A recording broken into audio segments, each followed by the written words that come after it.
We have another person with us to help us talk about the upcoming NFL draft. NFL Network analytics expert Cynthia Frelund joins us. She was also on the sidelines for the Buffalo Bills. She was the Bills preseason sideline reporter this past year. We hope she's on with us again this season. But Cynthia, such a wonderful time to have you on with us. We love when you get to do stuff with us, and we love following what you do with NFL Network. I know you've had quite a busy schedule doing Path to the Draft and all of that, so I'm sure the papers and all the notes are just scattered about as you prepare for the draft. Good thing you can't see my desk facing the other way because it is messy, and free agency kept me very busy. So then, of course, that bleeds over into what happens with the draft and draft prep. And now 8 teams picking at least one time, not more than one time, is making things crazy, but it's a lot of fun. I love it. Yeah, it's a lot of fun as preparation begins for the teams and for people like you. You had a mock draft come out, and it's wild because there's no quarterbacks going in the first round according to your mock draft. How did that come together, and why did you decide, these quarterbacks, they can maybe wait till round 2. Teams could wait to grab them in the second round? Well, first and foremost, we kind of agree with my editor that I can't make a bunch of trades because I would love to optimize the entire draft for every pick to be traded because that's just the way I think, but it would be too crazy for my editor. So we make no trades allowed. That's the first rule. And then the second rule is we only look at wins that would happen in the 2022 season. So it doesn't take into account a lot of long-term help because then you can map that kind of analysis against how you would think of a quarterback. So you can say, okay, are these quarterbacks worth giving up this many wins this year, for example, or not, right? So the reason that there are no quarterbacks in my first round is none of my quarterbacks in my evaluations of the quarterbacks would determine a first round grade on the teams that are picking, given that there's no trades allowed. Because there's also some good quarterbacks in the ether that could be traded from teams, like I'm looking at you, Baker Mayfield, and then what's going on with Jimmy Garoppolo. Yeah, I mean, you've really brought your analytics expertise to the draft when you do this, right, Cynthia, which is really cool. By the way, great to see you, and I love sharing the sideline with you, so I hope we can again. But you brought your analytics expertise into the draft, which is super cool. I think it's kind of something that people really love to do, the draft, something people love to do, the analytics, and they intersect right here, which you don't see very often.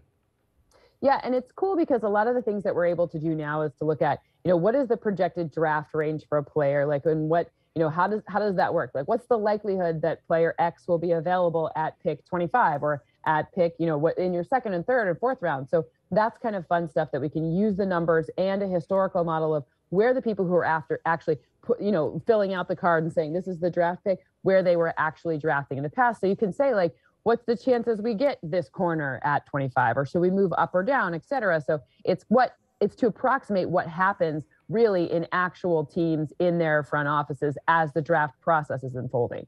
I love that.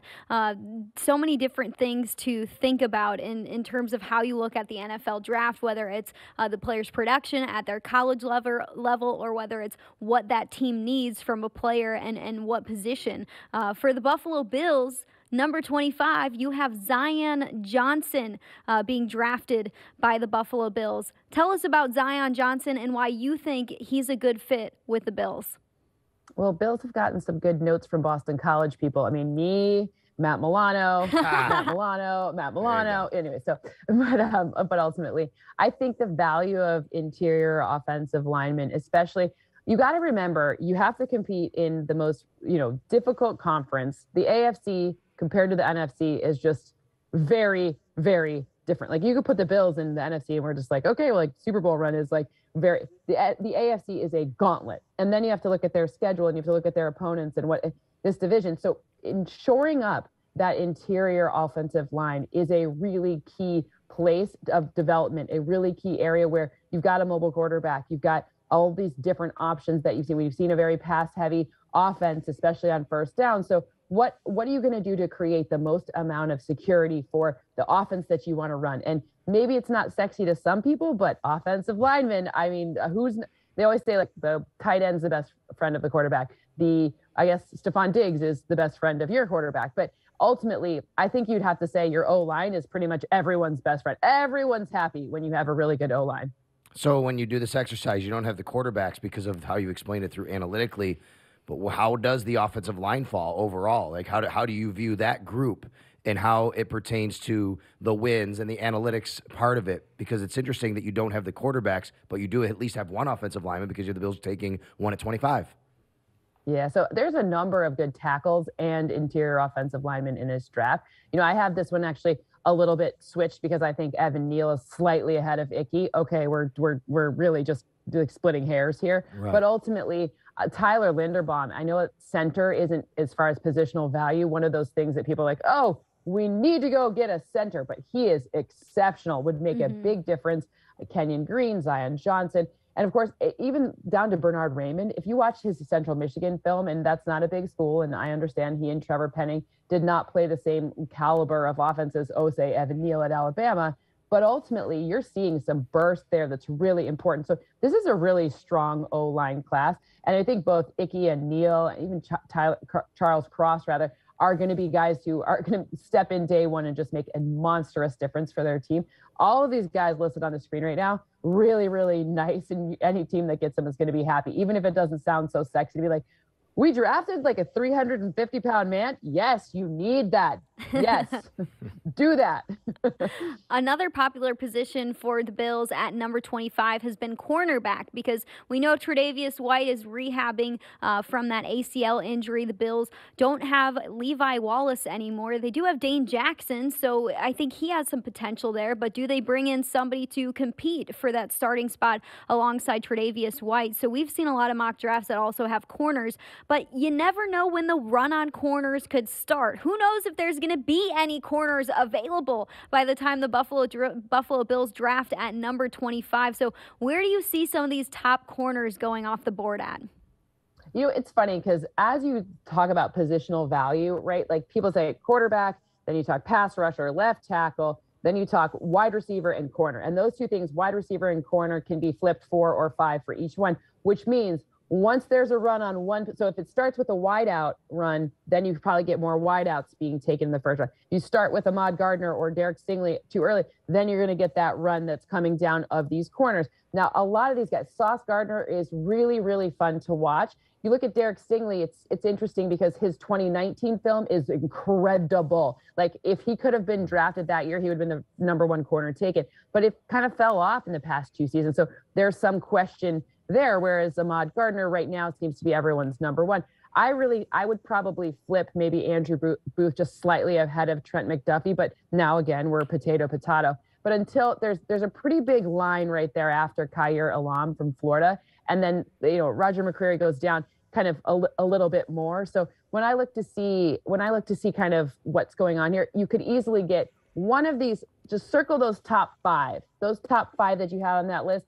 And a lot of them would fit really well. Andrew Booth might be a nice little fit for the Bills and what you're trying to do. And by the way, every team should look at the 2 safeties that you have and say, no matter what, because of that 2 safety set and the 2 safeties that the Bills are really just rolling out with, that has so much more value if you look to see the types of AFC quarterbacks that you're going to be facing. Right. So those 2 safety sets means that you could take a more athletic but more developmental corner, meaning a corner that's more lower on that list, and they could develop really, really strongly. And of course, that would mean, we have a little asterisk there because we kind of need that guy Tre'Davious White to be healthy for that to be the case. But if he is healthy and he is able to come out there, then you could roll with a more physical. You talked about freaks being, some Brandon Beane likes these traits. Well, you get a guy with good traits that's a little more raw, and you have those 2 safeties, you're in great shape.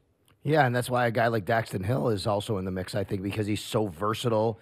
You can step right in, you can kind of move him around. And let's face it, Cynthia, the Bills are pretty much a ready-made defense, except for maybe a question at that number 2 spot. They believe in Dane Jackson very much, so we'll see, how that plays out. But the Bills also love versatility. And really, the way football is played today, I asked Leslie Frazier. Positionless. It's almost like positionless players on defense, which is amazing. The more you can do, the better off you are, and the more options you give teams, and they're going to be attracted to that.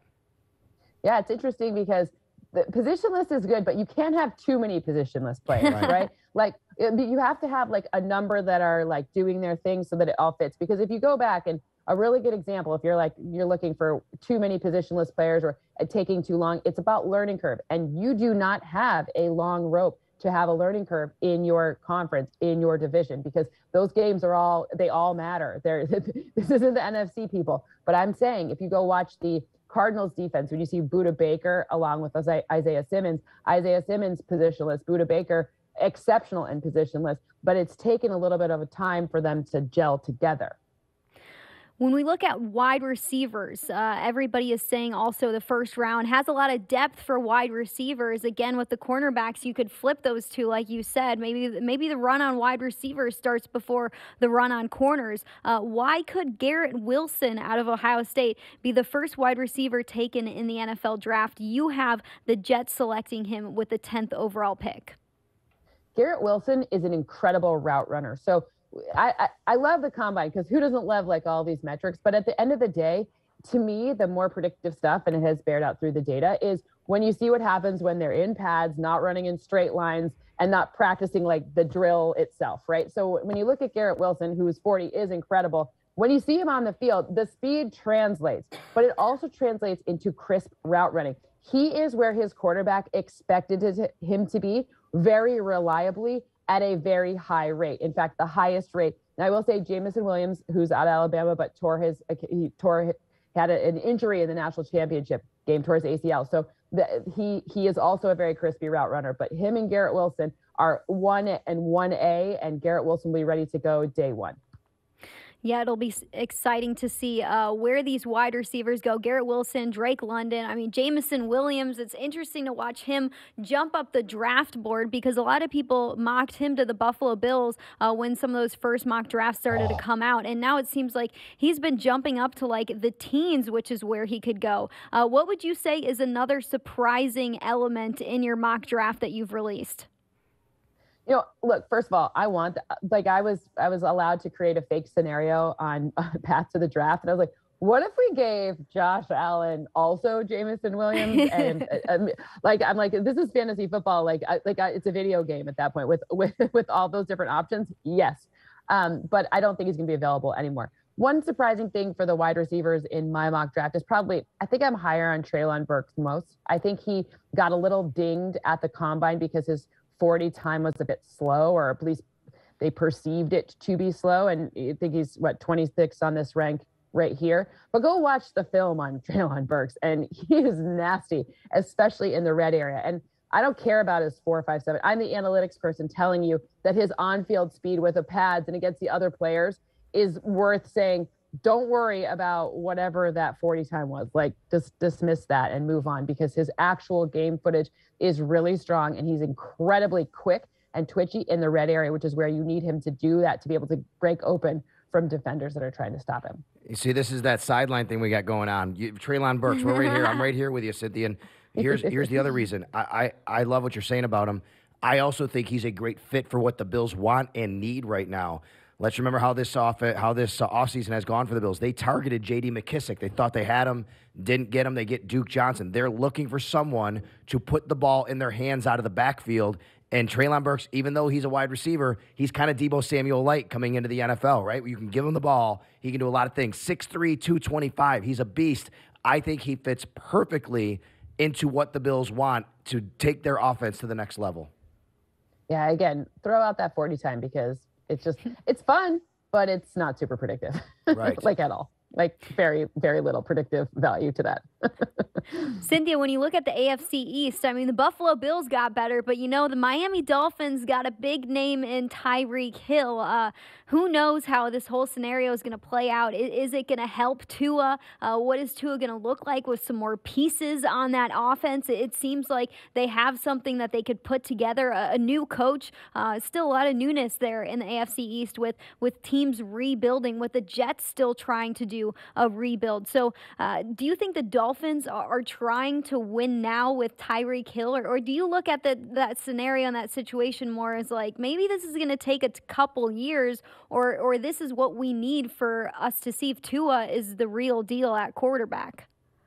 I like the strategy of taking a big swing in your first season if you're a coach, because obviously, Chris Greer, their GM, has been there for a very long time, and coach has got to come in and say, this is my plan and this is what we're doing, because you do get at least, typically you get a little bit more rope if it is your first year. So I don't know what will happen with Tua. I can see a scenario where, you got Teron Armstead. That's a pretty huge left tackle acquisition. You got Tyreek Hill. You've got a lot of pieces. You re-signed your corner. There's a lot of pieces there that would suggest a win now. Now, there are some quarterbacks and some quarterbacks with familiarity that coach might know, Jimmy Garoppolo, that if you brought him in, remember, the season doesn't start tomorrow. We got some time left. So I think that one's one to watch, because while I think it's smart to take the big swing while you're in your first season, maybe he wants to win now. Maybe they think maybe they think their best opportunity to do that would be a one-year flyer if Jimmy Garoppolo is healthy, which seems to be the question mark here,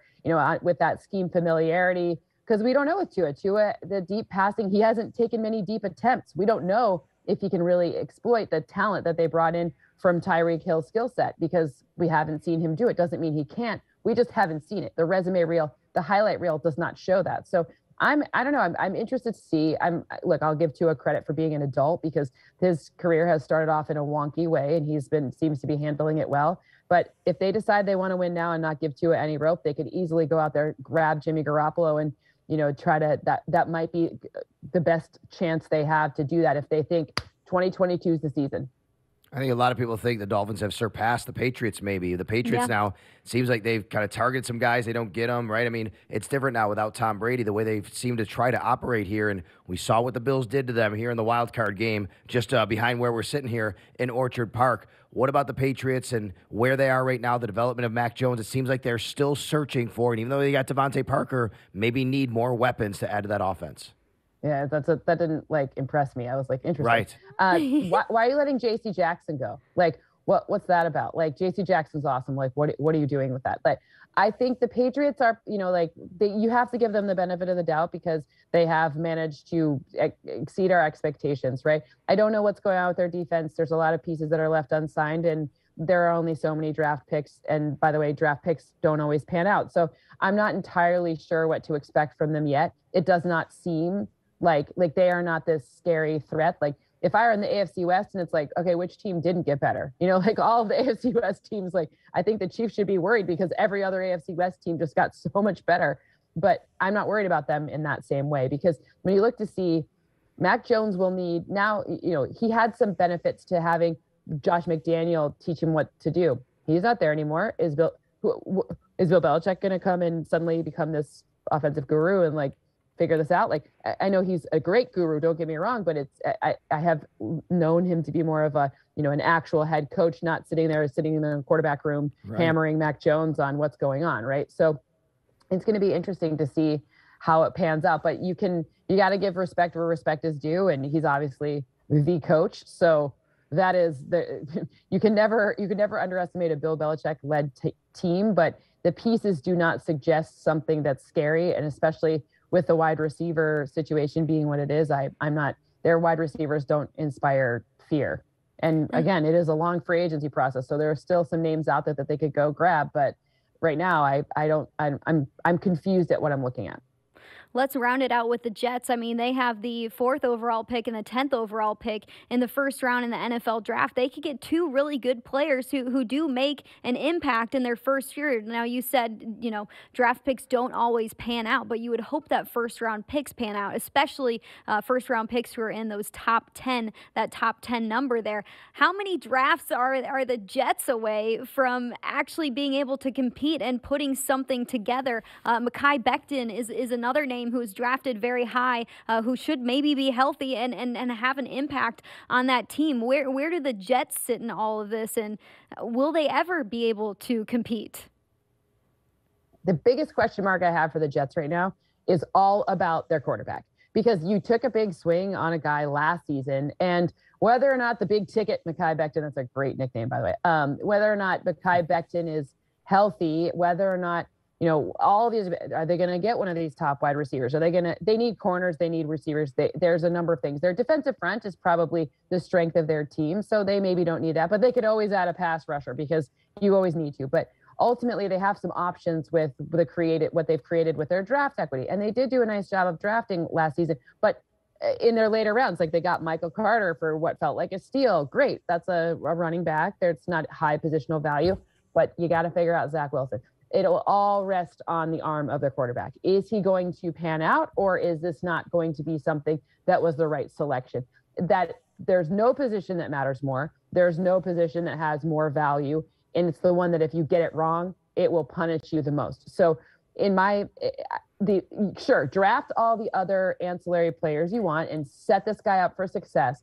But at the end of the day, is Zach Wilson going to be a top pick, or is it not the right direction? And do they have to start again? Because that takes a long time to recreate all of the team, to make all of these college players coming into the NFL work. A new quarterback takes a long time. They're not plug and play. We all know that. There's development. There's surrounding with the right pieces. That it's an entire strategy, right? So I don't know I don't know what happens with Zach Wilson. I saw a lot of injuries, and now we got to see what. I think we'll get a better chance to see what are we looking at this season. Yeah, and how many years does it take for the Jets to truly understand, okay, this is what we have in Zach Wilson? Is it going to be 2 more years? Is it going to be 3 years? What type of peak do we get at Zach Wilson this season? Hopefully the Jets start to know what type of quarterback he is in the 2022 season. But Cynthia, thank you so much for joining us here on One Bills Live today. Always love your draft insight and what you have to say, whether it be with the AFC East or the AFC as a whole. Much appreciated. If I were, thank you so much for having me. But if I were, Tom Brady is smart to come back to the NFC this season, especially with Devontae Adams no longer in Green Bay. He's like, okay, I just have to get through the Rams, which is a big deal because they just won a Super Bowl. But other than that, okay. Maybe Aaron Rodgers, right? That's it. But Aaron Rodgers with no Devontae Adams. That's right. Mm-hmm. It's incredible the way this whole thing has changed. But hey, we're in a good spot here for many, many years, Cynthia. We sat here thinking about quarterback every single year. We do not have to worry about that here in Buffalo anymore. Nope. You got the quarterback. It makes your life a lot easier when you get quarterback right. Tell every other team that. They know. Go get the right quarterback. Make him look like Josh Allen. Maybe that's not possible for every team, but I'm sure that's what every team is looking for is a QB like Josh Allen, Patrick Mahomes, Joe Burrow, Justin Herbert, the group that is the AFC. new QB. AFC. The AFC. AFC. Great seeing you. All right, Good to thanks, see you. Cynthia. Bye, guys. Happy draft week or 2 weeks or whatever it is. Yes, you too. You too.